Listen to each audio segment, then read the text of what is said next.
जय श्री कृष्णा। राधे राधे। गणगौर माता की दूसरी कहानी, अमर सुहाग वाली कहानी, बथुए के पिंडे वाली। होली के थोड़े दिन पहले की बात है कि पार्वती जी ने शिव जी से कहा, शिव जी गणगौर आने वाली है, यदि आप कहे तो मैं थोड़े दिन पीहर चली जाऊं और भाभीयों और सहेलियों के साथ गणगौर पूज लूं। वैसे तो मैं यहाँ भी गणगौर पूज सकती हूँ, किंतु सखी सहेलियों के बिना गणगौर पूजने में उतना आनंद नहीं आएगा। शिव जी ने कहा, जैसी तुम्हारी इच्छा, चली जाओ, किंतु बिना गहने कपड़े पियर में भी लड़की की इज्जत नहीं होती। शिवजी ने उन्हें पेटी भरे भारी बेस और डिब्बा भरे गहने दे दिए। पैन ओढ़कर पार्वती जी पियर गई तो सब उनकी ठाठ को देखकर ही दौड़ दौड़ कर आए, आओ भगत करने लगे। भाभियाँ झुक झुक कर पैर लगने लगी। सखी सहेलियाँ और भाभियों के साथ गणगौर की पूजा करते, खूब गीत गाते, गौर बिंदोरा देते, जेड़े लाते। दिन झटपट बीत गए और गणगौर आ गई। सब भाभियों ने उद्यापन की सारी सामग्री एक एक करके इकट्ठी कर ली। पार्वती जी ने तो अब कुछ भी नहीं मंगवाया था। तीज को सुबह सवेरे शिवजी पार्वती जी को लेने आ पहुँचे और कुएं की पाड़ पर बैठकर भांग पीने लगे। राजा को पता लगा कि शिवजी आए हैं। पार्वती को देखकर वो लोग जान चुके थे इनके पास पैसे की कोई कमी नहीं है। उन्होंने शिवजी को आदर से महल में बुलवाया और 36 तैयारी 32 व्यंजन बनाए। पार्वती जी ने शिवजी से कहा, स्वामी मेरी तो उद्यापन की कोई तैयारी नहीं हुई, मैं उद्यापन कैसे करूँगी। तो शिवजी ने उन्हें एक अंगूठी दी और कहा, इससे जो भी कहोगी सब सामान आ जाएगा। पार्वती जी ने ऐसा ही किया। उनकी तैयारी देखकर भाभियाँ कहने लगी, बाई जी हम तो कब से तैयारी कर रहे हैं, तब भी हम तैयारी नहीं कर पाए और आप इतनी जल्दी कर लिए। सब ने खूब धूमधाम से उद्यापन किया। फिर शिवजी को भोजन परोसा गया।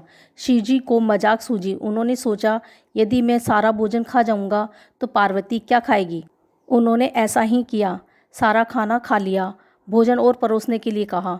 माँ ने कहा, बेटा कुछ ही देर में खाना और बन जाता है, किंतु शिवजी ने जाने की जल्दी मचा रखी थी।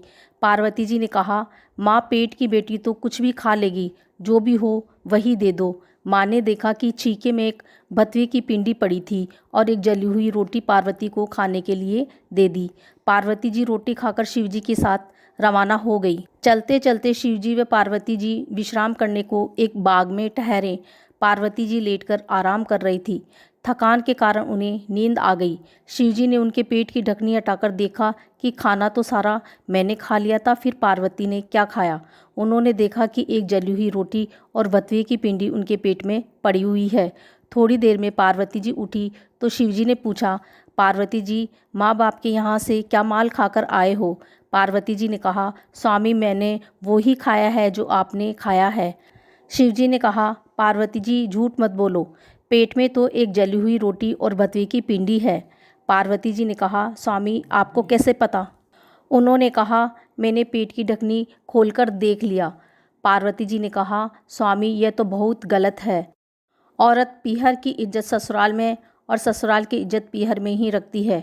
आप आज से पेट की ढकनी उल्टी कर दो, जिससे आगे कभी भी कोई और के पेट की ढकनी खोलकर न देख सके और आज की तरह न हो। शिवजी ने पेट की ढकनी उल्टी कर दी। शिव पार्वती फिर चल पड़े। कुछ आगे जाकर पार्वती जी बोली, स्वामी मैं तो सुहाग के बोझ से दबी जा रही हूँ। शिवजी ने कहा, तो संसार में बांट दो। सबको जानकारी दे दी गई कि पार्वती जी सुहाग बांट रही हैं। नीची कौम की औरतें जिनके पास न गहने थे न ज़्यादा कपड़े थे, वो जो पहने थी वैसी की वैसी दौड़कर चली आई और पार्वती जी ने उन्हें टोकरे भर भर कर सुहाग बांट दिए। बनिए ब्राह्मणों और अन्य ऊंची जाति की औरतें सज संवर कर धीरे धीरे पहुंची तो सारा सुहाग बट चुका था। शिवजी ने कहा, पार्वती जी तुम्हारी खास सहेलियां तो अब चली आ रही हैं, उन्हें तो सुहाग देना ही होगा। तब पार्वती जी ने उंगलियों में लगी मेहंदी में से थोड़ी सी मेहंदी, आँखों में से काजल, तिलक में से रोली निकालकर हथेली में थोड़ा पानी डालकर घोला और उन औरतों के छींटा दिया। जिसके पूरा छींटा लगा उसे पूरा सुहाग मिला, जिसके अधूरा छींटा लगा उसको अधूरा सुहाग मिला।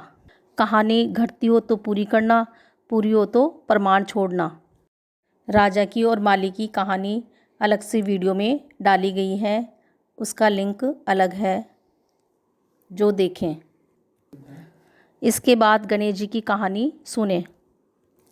जय श्री कृष्णा। राधे राधे।